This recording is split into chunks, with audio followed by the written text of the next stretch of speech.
O programa a seguir tem classificação indicativa livre.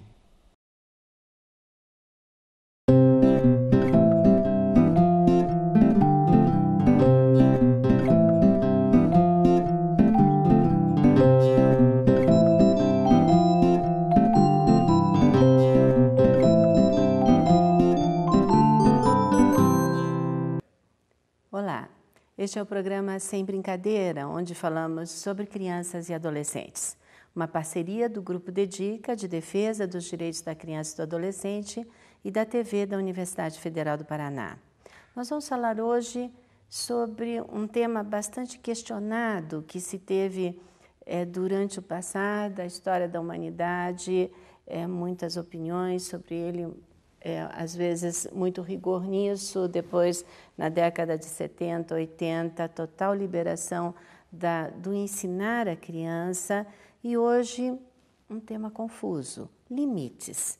Como que nós devemos ensinar a nossos filhos, àqueles que nós cuidamos, quais são os limites que a sociedade nos impõe, que a vida nos impõe, como viver conosco e com o outro. Com a gente hoje, Dr. Maurício Elck, psiquiatra de crianças e adolescentes. Obrigada, Maurício, por estar aqui. E a gente, então, nós falamos um tempo sobre agressividade, autoagressão, crianças que se machucam, né?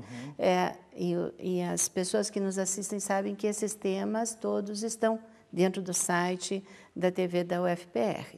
Então, mas continuando, passando por uma coisa que muitas vezes é encarado como um problema, uma doença. E às vezes até crianças muito pequenas recebendo diagnósticos de agressividade, de impulsividade. E às vezes você vê um bebê de 1 ano e meio, de 2 anos, né? E o que se vê são bebês que não sabem como fazer. E daí o nosso tema de hoje, né, que você sugeriu, limites. E esse tema partiu a partir do tema de agressividade, de lesões, né, que as próprias crianças, adolescentes fazem em si mesmas e decorrente dessa conversa que a gente teve em outro programa, outra ocasião, que a gente achou interessante então conversar sobre o que significam essas autolesões e daí nós conversamos recapitulando um pouquinho sobre a questão da busca dos limites, né, que isso se estende para o soma, para o corpo, né, além dos comportamentos, né, comportamentos por muitas vezes border, histriônicos e tal, que depois no adulto, né, provenientes aí de uma questão da busca pelos limites, né. Sim. Mas você falou em crianças bem pequenas, né, 1 ano e meio, né, você citou essa idade. Eu acredito que é muito importante avaliar a questão dos limites desde quando esse bebê vem ao mundo. Já, na verdade, antes dele vir, essa mãe, essa gestação, como que foi, né? Claro, o casal, como que foi. Mas e como que veio esse bebê, né? Até informação se cesárea, se parto, o que significa um parto, né? O que significa a mãe sentir dor na hora do parto, né? Ela tem que aprender a ter raiva do seu bebê, raiva no sentido não patológico, né? Mas ela tem que aprender que após ela sentir raiva dessa coisinha que está vindo ao mundo, né? Ela pode superar isso e amá-lo, e passar a amá-lo, né? E cuidar dele. Sim, né? Que são sensações próprias do ser humano. Isso. E que ela vem apesar de mães que desejam muito os seus filhos, não é Exato. mesmo? E a gente sabe, né, que o soma influencia, o corpo, né, influencia a mente também. Né? Isso já vem desde as teorias de James Lange, né?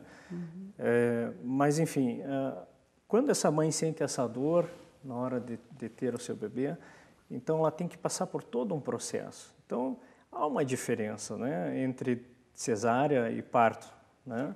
Embora os dois acabem em sensações dolorosas, né? Ou antes ou depois. Exato. Né? A sensação dolorosa vai vir junto com o prazer de ter esse bebê consigo.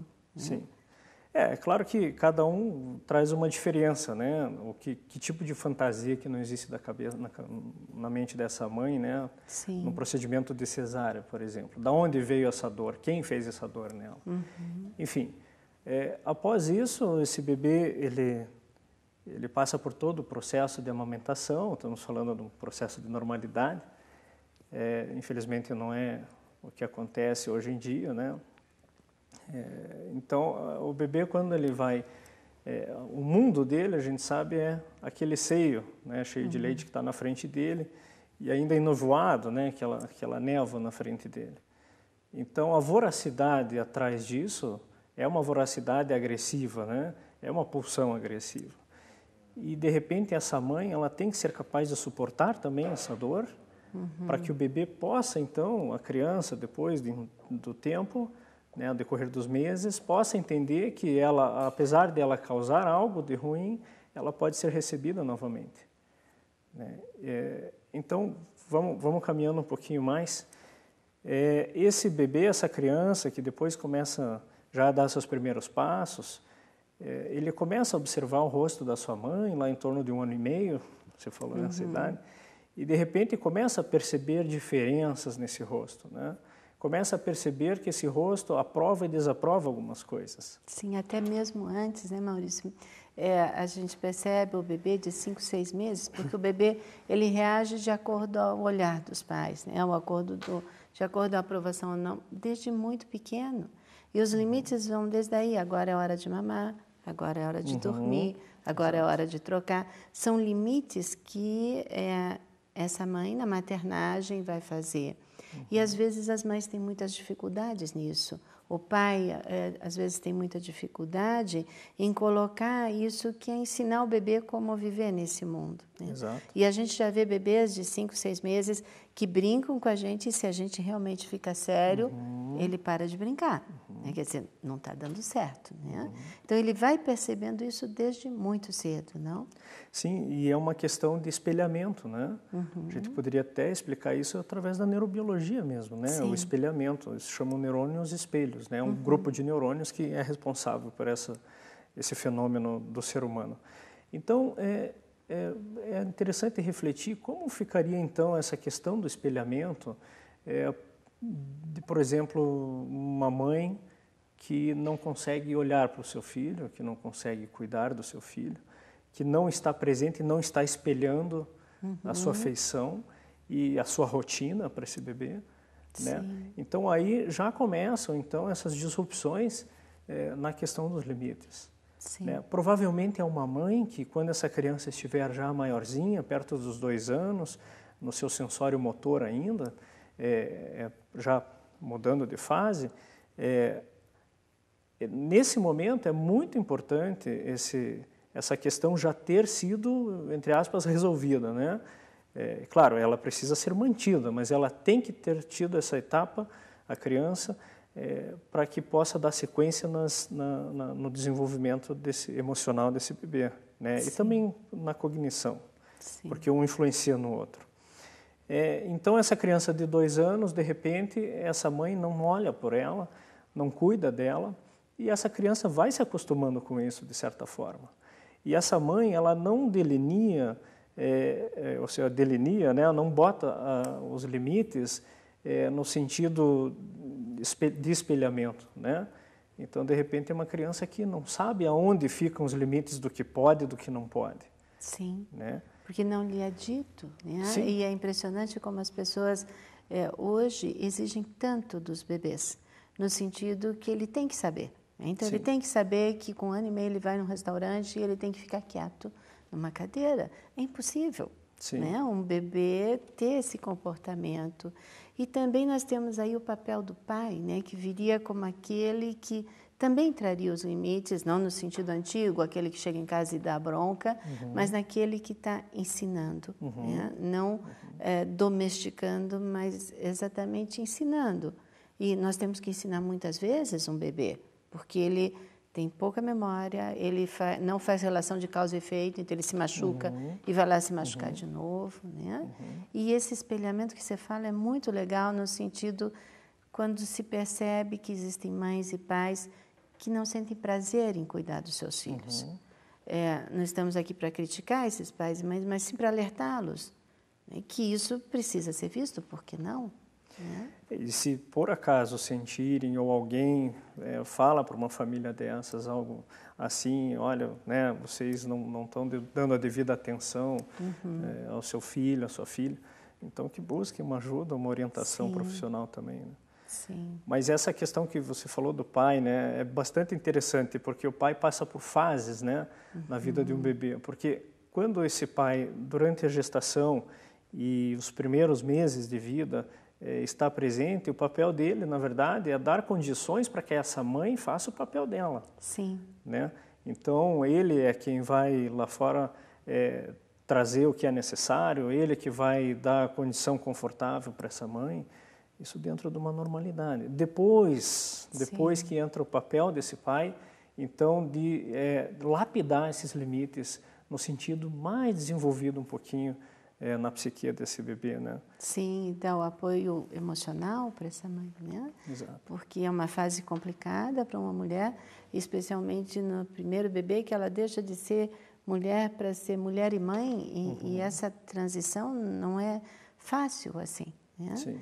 Então, bem interessante isso que você diz, e veja, se eu procuro a aprovação do meu pai e da minha mãe, que triste, né? Se eu encontro só a desaprovação. Exato. E muitas vezes por atos que são normais da infância, porque não existe nesse bebê o desejo de agredir ou de ameaçar. Ele luta pela vida. Sim. Né?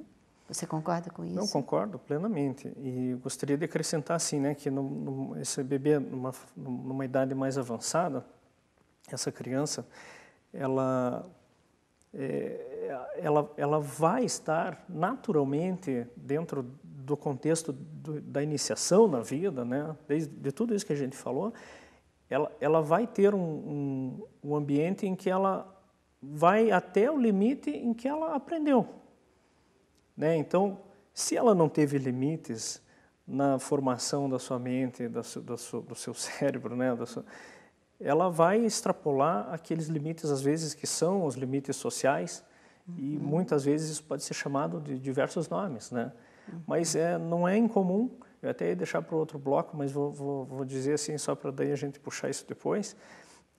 Não é incomum a gente avaliar crianças com diagnósticos de transtorno de conduta, por exemplo, e que nós avaliamos a idade puérpera dessa criança, no puerpério, né, da mãe, e nós conseguimos identificar momentos de disrupções nessa relação mãe e filho, assim. Sim. Às vezes, sem querer, da parte da mãe. Sim, né? de forma inconsciente. Exato, que seriam chamados de deprivação, né? Seriam momentos de deprivação, né? Sim, e isso nos traz, né, essa ideia do quanto desse mundo que o adulto apresenta para a criança e que ela vai se adaptando a esse mundo, né?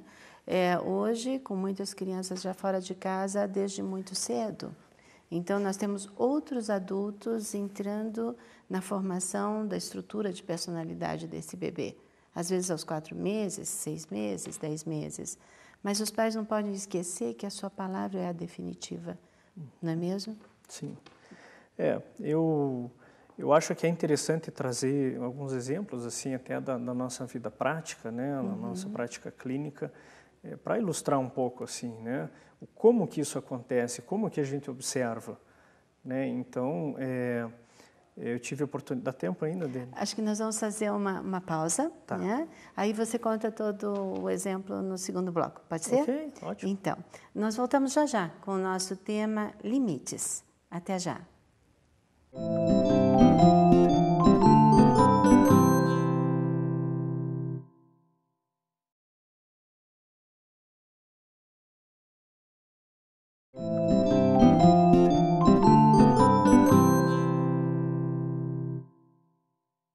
Olá, estamos de volta com o programa Sem Brincadeira e falamos hoje de um tema de extrema importância para as nossas crianças e adolescentes, que são limites. Uma coisa confusa, porque muitas vezes trazemos da nossa infância, da nossa história como filhos, formas de impor limites que nossos pais usaram e que realmente não nos fizeram bem. E de repente a gente repete com o filho tudo aquilo que nos fez muito mal. Então, quem sabe a gente possa pensar juntos, fazer um filtro disso e achar que melhor nós podemos dar para aqueles que dependem completamente da gente. Falamos então com o Dr. Maurício Elck, médico, psiquiatra de crianças e adolescentes. Então nós falávamos das deprivações de mães que muitas vezes não conseguem oferecer a seus filhos esse aconchego, esse carinho, esse olhar de dizer seja bem-vindo, né? E você pode isso ou você não pode aquilo, né? Porque isso te machuca, isso te faz mal, isso faz mal ao outro. Tem pais que não conseguem. Né? Falamos da importância do pai estar presente e você ia nos dar um exemplo. Ia. Mas até antes, assim, linkando com o que você estava falando agora, a questão da mãe suficientemente boa, né? Do ambiente suficientemente bom, né? No sentido de a mãe boa não é aquela mãe 100% carinhosa e 100%, é também aquela mãe que sabe como dar limites e, digamos assim, que ela tenha essa permissividade na relação de poder dar o limite. Você só consegue conquistar a permissividade através do afeto. Né? É muito comum pais que tentam botar limites nos seus filhos e seus filhos estão em busca desses limites, na verdade, só que não existe afeto nessa família. O que acontece? O adolescente, geralmente, é muito comum, né? Não aceita o limite. Né? E você entrevistando a família, você percebe que essa família não tem nenhum momento de confraternização familiar, não tem nenhum momento de troca de carinho, não tem nenhum momento. Às vezes esse pai é bastante ausente, essa mãe vive em outro planeta, às vezes, né? Entre aspas. Então, é bastante importante avaliar a situação familiar. Sim, né? Até porque é mais fácil, muitas vezes, até dizer um sim para tudo ou um não para tudo. Sim. E isso não é ensinar. Isso não é trazer nosso filho para uma realidade do mundo, né? O não para tudo, e a gente sabe que a criança cria seus valores do verdadeiro, do falso, do valor moral e o valor de si mesmo até 5, 7 anos. Então, como seria importante, né, a presença, não física apenas. E quando você fala, mãe 100% boa, acho que a gente nunca chega lá, né? Os 100%, mas boa o suficiente. Sim, boa né? o suficiente. Isso é bem importante. Que possa manifestar a sua natureza agressiva no momento certo, no momento necessário e com limites também, dentro daquilo que é necessário. Né? Então, eu acredito que são discussões enormes essas. Né? Enfim, eu ia dar um exemplo interessante. Eu fiz parte de uma pesquisa com adolescentes em conflito com a lei. Né? Em torno de 80 adolescentes em conflito com a lei na Delegacia do Adolescente, aqui no Paraná. Inclusive, foi tese de doutorado de um colega nosso, e eu participei da pesquisa. Então, nós fizemos a avaliação transversal dessas crianças através de instrumentação de semi-estruturada, diagnóstica, um instrumento chamado KidSADS. A KidSADS é uma escala semi-estruturada de avaliação para dar diagnóstico a nível de pesquisa. Né? Então, não que eu concorde 100% com ela, eu acho que ela tem suas falhas, mas é um instrumento que o colega tinha escolhido para fazer a sua tese. Foi bastante interessante, assim, que desses todos, praticamente 100% deles eram diagnosticáveis como transtorno de conduta. Esses que estavam contidos praticamente dentro de celas, né? Ou seja, eles conseguiram chegar nos limites. Né? Sim. Eles buscaram, de certa maneira, e acabaram com limites, inclusive encarcerados, de certa forma, internados, né? Mas não passa de um tipo de encarceramento. Sim, com certeza. E o mais interessante é que, avaliando a história de cada um deles, a gente consegue identificar vários elementos deprivativos na vida deles em comum. Né? Uma mãe que abandonou, um pai que batia na mãe, um casamento que se desestruturava logo após o nascimento ou antes da criança nascer. Várias situações ocorriam e crianças que criavam-se soltas, que criavam-se muitas vezes em creche, passando na mão de um, de outro, né? Porque é diferente um cuidador, vários cuidadores, do que uma mãe adequada, né? Sim. Por mais que os cuidadores sejam adequados, mas a questão do vínculo é a questão mais importante, na verdade. E como que vai vincular uma pessoa que está trabalhando, que vai trocando, né?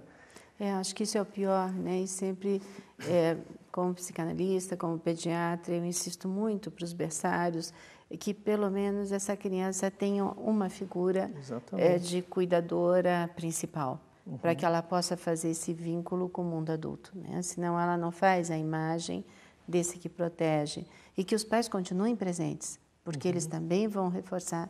E aí vai vir a sua imagem de pai e mãe. Né? Pais que pegam crianças nos berçários e desejam muito que ela chegue em casa e durma até o dia seguinte, como eles podem depois desejar que essa criança saiba o que eles acham certo ou errado, quais são os limites que eles vão exigir, se eles nunca exigiram, né? Ou nunca ensinaram. Então é interessante analisar assim nesse aspecto todo, acho que fecha muito bem essa conversa, né? A questão do afeto familiar, ou seja, eu estou falando em termos mais simples, né? Mas poderia chamar isso de vínculo, poderia, né, chamar de questões de até Édipo dá para falar no meio disso tudo, né? Mas enfim, esse afeto, essas relações emocionais dentro da família tem que estar intactas, íntegras ou adequadas, né? Sim.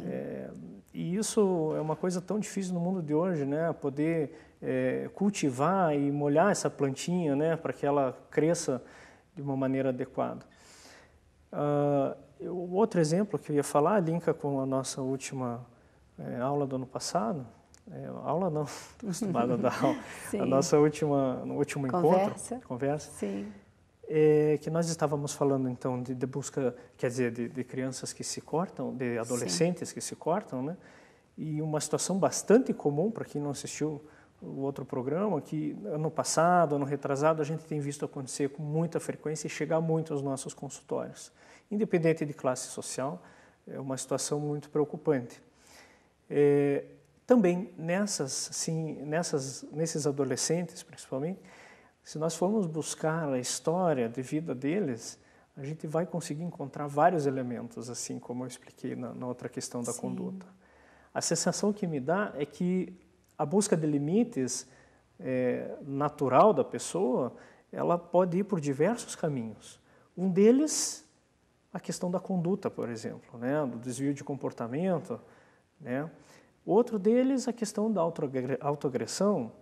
Outra forma, por exemplo, é um comportamento border, né? No sentido do chamar a atenção, mas é um chamar a atenção para ajuda, para receber ajuda, né? Sim.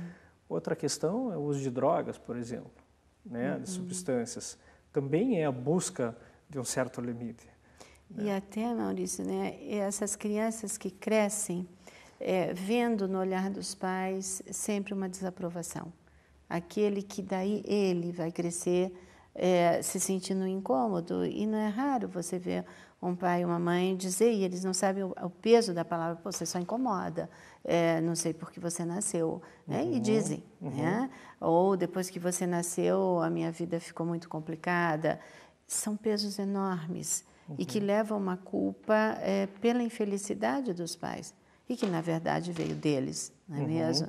E aí a gente tem toda essa autoagressão e tudo isso como um castigo às culpas que esses pais, de alguma forma, até mesmo inconsciente, deixaram para seus filhos.